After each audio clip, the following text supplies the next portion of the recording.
Hello, welcome back to day 2 of our How to Learn Excel in 10 Days series. Yesterday, we took our first steps by exploring ribbons and toolbars. Today, we're diving deeper into the Excel interface.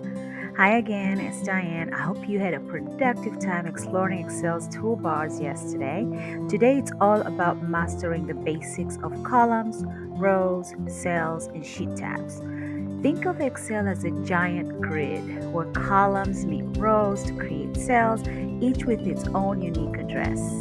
Ever heard of someone say, look at cell B5? That's them referring to the cell located at column B and row number 5.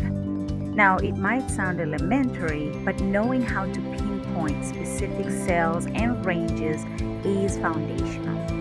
It's a bit like learning a new language. Once you get the alphabet down, forming words becomes so much easier. Now let's talk sheet tabs. Sheet tabs are game changers when working with multiple data sets. Think of them as chapters in a book. One workbook, multiple sheets or chapters. So today, I encourage you to play around with sheet tabs. Create some, rename them, even color code them.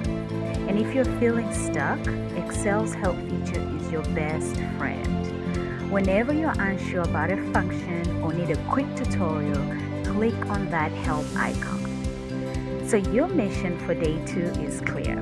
Master Excel's grid structure, get comfortable with sheet tabs, and remember the help feature is always there for support.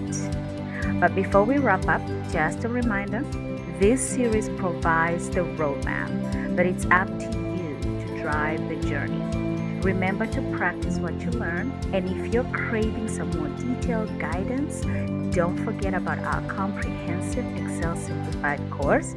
The link is in the description.